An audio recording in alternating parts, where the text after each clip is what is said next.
So I basically decided to take this video for you just so that you know what a real presentation is kind of like. It's not going to be exactly like an actual presentation because we don't have an audience, but so normally things that we would do for audience interaction might not go off as well as they will when you're actually presenting. We do have the activities, so we will make note of what you need to do during those activities, and how to set up things, and then how to clean up, I suppose. So yeah, let's get started with the presentation. And I'd like to thank you for coming out to our presentation today. We're going to be talking about an eye disease called glaucoma. My name is Karen. I am a biomedical engineering major at the University of Southern California, and I'm a sophomore this year. And the reason I wanted to work with this organization called V4V is because, well, I'm very interested in medicine. I'm thinking about becoming a doctor in the future, and so I thought it'd be a great way to give back while learning about some of the stuff that I'm going to have to know about if I want to be a doctor in the future. So if you have any questions at all, just ask one of us. We're here to help you. So something to warm up, we have optical illusions for you. This one is actually pretty fun. If you look at the middle prong of that fork, right there, you can see that it doesn't actually connect to the actual fork. So this is an impossible object.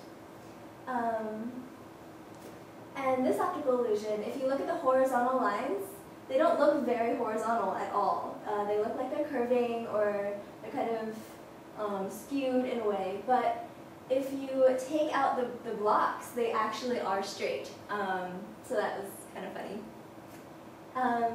This one has two images embedded in it. So if you look at the white space, there is a goblet, like you would drink out of.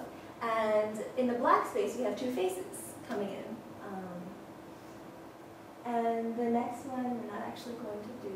So here, we're going to get started with some basic eye anatomy. If this picture of your eye is it's a slice taken horizontally.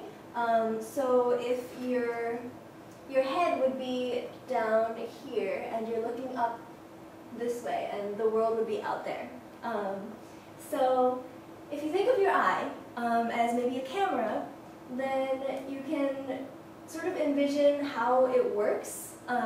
The cornea is the outer covering. It protects the lens and the rest of the eye. And it's the part that you would touch if you were to put in your contacts, like I do every morning. The pupil is the little black hole in the middle of your eye, and the iris is the colored part around it.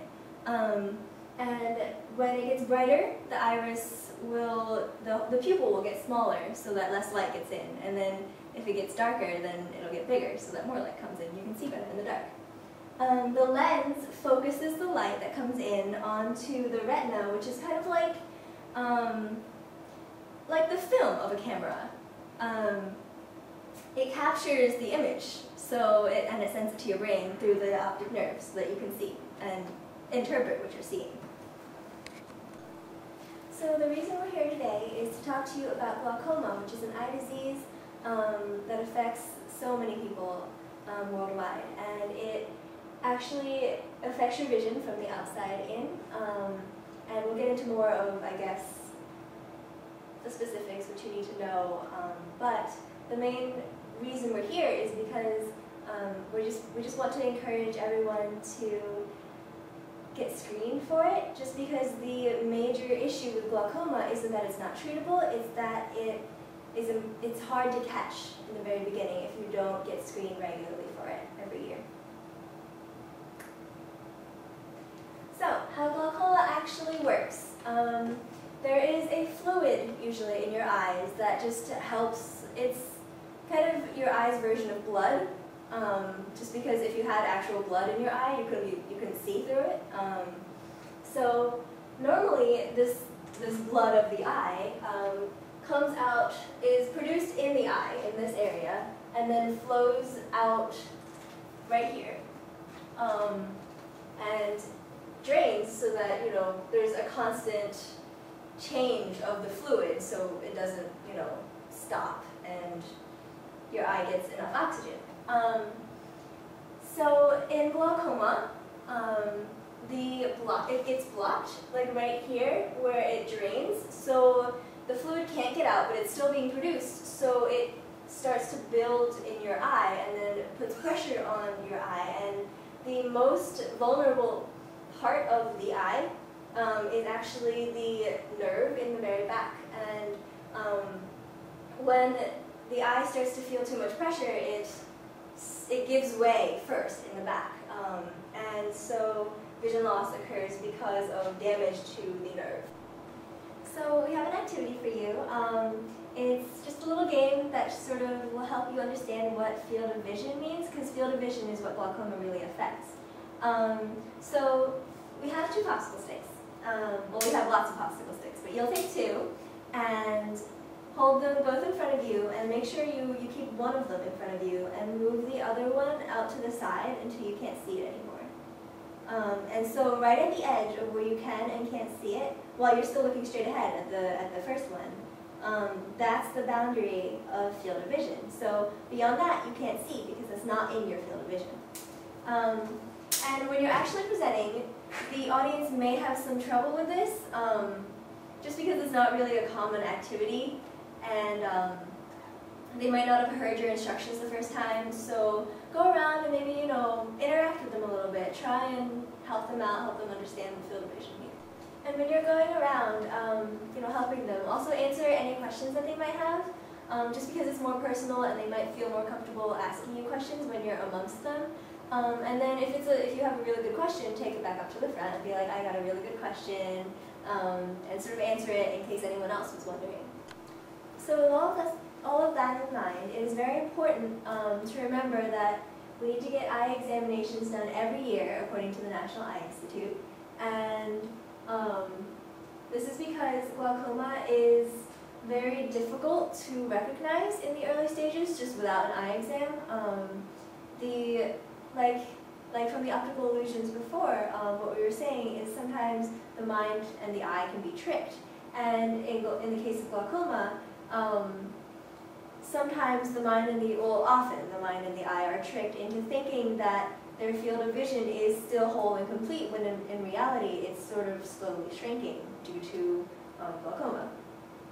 And effects on, any vision that is lost due to glaucoma is actually irreversible, but because it is treatable, glaucoma shouldn't be as much of an issue as it is. The reason it is because it's just not tested for enough. So it's very important to go get tested for it every year. So what we have here is, in a way, it's another optical illusion. It kind of demonstrates how glaucoma works and how it happens, and the way that vision dims from the outside in. So if you look just at the pink lotus, watch it carefully, and gradually it will start to seem as if, see, now we can tell. Now it is very obvious that vision is being lost. But in the very beginning, it was very difficult to tell. I don't even know when the activity actually started. So this is kind of just an example of how glaucoma is difficult to diagnose in the very beginning, in its early stages, and it's very difficult to self-diagnose. So it's important to go get tested for it every year,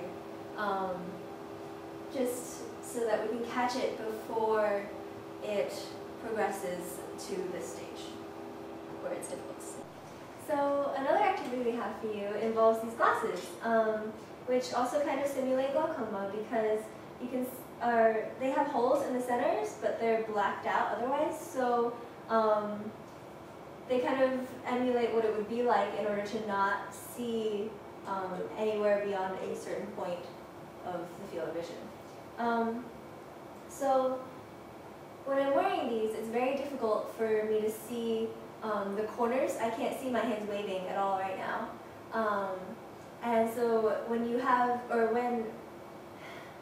someone has glaucoma, it's very difficult to see the corners of the